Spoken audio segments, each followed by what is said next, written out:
नमस्कार साथीहरू, किताब डिकोडमा तपाईहरू सबैलाई हार्दिक स्वागत छ। आज हामी एकदमै प्रभावशाली पुस्तक थिङ्क स्ट्रेटको बारेमा कुरा गर्दैछौँ, जसका लेखक हुन् डारियस फरोक। यो किताबले हामीलाई सिकाउँछ, यदि तपाईँ आफ्नो सोच बदल्न सक्नुहुन्छ भने तपाईँ आफ्नो जीवन पनि बदल्न सक्नुहुन्छ। सोचको शक्ति, पावर अफ थट्स। हाम्रो सोचले मात्र हाम्रो भावना र दृष्टिकोण बनाउँदैन, यसले हाम्रो निर्णय र जीवनको वास्तविकता पनि तय गर्छ। हामी जे बारम्बार सोच्छौँ त्यसकै आधारमा हाम्रो मस्तिष्कको संरचना बदलिन्छ। यो प्रक्रिया हो न्युरोप्लास्टिसिटी। उदाहरणको लागि, यदि तपाईँ सधैँ आफूलाई असफल मान्नुहुन्छ भने तपाईँको मस्तिष्क सफलताका लागि चाहिने प्रणाली नै बनाउँदैन। तर यदि तपाईँ विश्वास गर्नुहुन्छ कि म सक्छु, तब तपाईँ त्यसलाई साकार पार्ने प्रयासमा लाग्नुहुन्छ। सोचलाई चिन्ने र बदल्ने तरिका। हामी कहिलेकाहीँ आफैलाई सानो ठान्छौँ, जस्तै म गर्न सक्दिनँ, यो मेरो बसको कुरा होइन, आदि। यी सोचहरू हाम्रो आत्मविश्वास र प्रगतिको बाटोमा बाधा हुन्। तपाईँलाई केही प्रश्न: के तपाईँ कहिल्यै डरको कारण अवसर गुमाउनुहुन्छ? के तपाईँ आफूलाई अरूसँग तुलना गर्नुहुन्छ र आफूलाई कम आँक्नुहुन्छ? यदि तपाईँले हो भन्नुभयो भने समय आएको छ आफ्नो नकारात्मक सोच परिवर्तन गर्ने। किताबले सुझाव दिन्छ, नकारात्मक सोचमा प्रश्न उठाउनुहोस्, के त्यसको कुनै प्रमाण छ? आफैसँग दयालु बनौँ, जस्तो तपाईँ आफ्ना साथीलाई साथ दिनुहुन्छ। साना लक्ष्य बनाउनुहोस् र तिनलाई पूरा गरेर आत्मविश्वास बढाउनुहोस्। न्युरोप्लास्टिसिटीको विज्ञान। हाम्रो मस्तिष्क कुनै स्थिर अङ्ग होइन, यो लगातार सिक्दै, बदलिँदै, अनुकूल हुँदै जान्छ।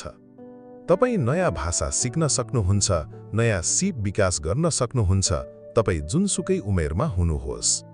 पुराना आदतहरू तोडेर नयाँ सोच निर्माण गर्न सकिन्छ। तरिका के? नियमित रूपमा नयाँ कुरा पढ्नुहोस्, मानसिक अभ्यास गर्नुहोस्, जस्तै पजल, यात्रा, मेडिटेसन। सोचलाई सकारात्मक दिशामा मोड्नुहोस्।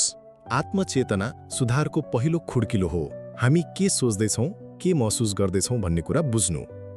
यसका लागि प्रयोग गर्न सकिने उपायहरू: माइन्डफुल मेडिटेसन, जर्नल लेख्ने बानी, भावनालाई नाम दिने अभ्यास।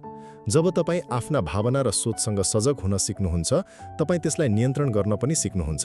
कृतज्ञता र कल्पना शक्ति। कृतज्ञताको अभ्यास गर्दा तपाईँ सानातिना कुरा पनि महत्त्व दिन सिक्नुहुन्छ। हरेक दिन 3 कुरा लेख्नुहोस् जुनका लागि तपाईँ आभारी हुनुहुन्छ। रमाइला पलमा ध्यान दिनुहोस्, अरूलाई धन्यवाद भन्न नबिर्सनुहोस्। भिजुअलाइजेसन भनेको तपाईँले आफ्नो भविष्यको सपना आँखामा देख्नु हो। आफू लक्ष्यमा पुगेको कल्पना गर्नुहोस्। त्यसबेला तपाईँ कस्तो महसुस गर्नुहुन्छ भन्ने सोच्नुहोस्, अनि त्यो भावना प्रयोग गरेर तपाईँ काममा लाग्नुहोस्। लक्ष्य निर्धारण र प्राप्ति। सपना केवल सपना बनिरहन्छ जबसम्म त्यो स्पष्ट लक्ष्य नभन्छ। स्मार्ट मेथड अपनाउनुहोस्: स्पेसिफिक, स्पष्ट, मेजरेबल, मापन योग्य, अचिभेबल, प्राप्त गर्न मिल्ने, रेलेभेन्ट, तपाईँको जीवनसँग सम्बन्धित, टाइम बाउन्ड, समयको सीमा भएको। गोल लेख्नुहोस् र देखिने ठाउँमा राख्नुहोस्।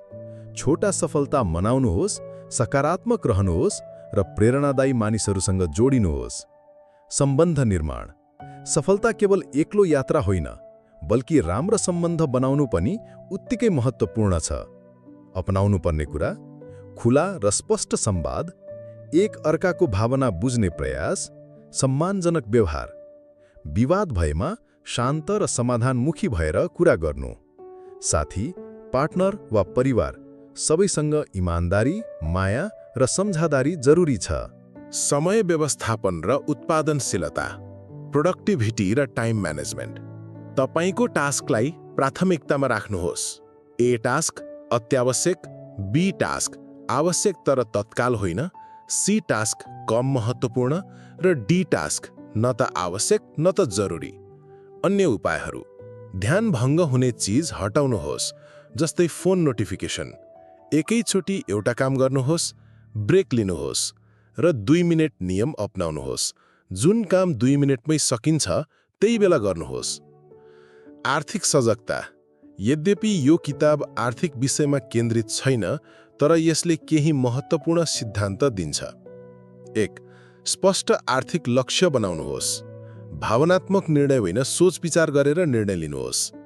ऋणको व्यवस्थापन गर्नुहोस्, बचत गर्न सिक्नुहोस्, लगानी गर्नुहोस् र खर्चको हिसाब राख्नुहोस्। दीर्घकालीन दृष्टिकोण अपनाउनुहोस्। समग्र स्वास्थ्यको महत्त्व। तपाईको मानसिक, शारीरिक र भावनात्मक स्वास्थ्य राम्रो रहनु जरुरी छ।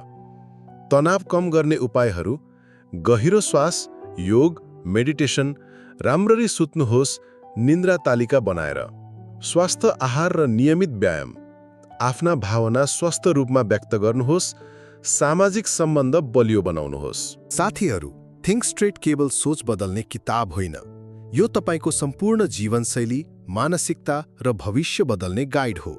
यदि तपाईलाई यो सारांश उपयोगी लाग्यो भने कृपया किताब डिकोडमा सब्स्क्राइब गर्न नबिर्सनुहोस्। तपाईको साथ, प्रतिक्रिया र माया नै हाम्रो प्रेरणा हो।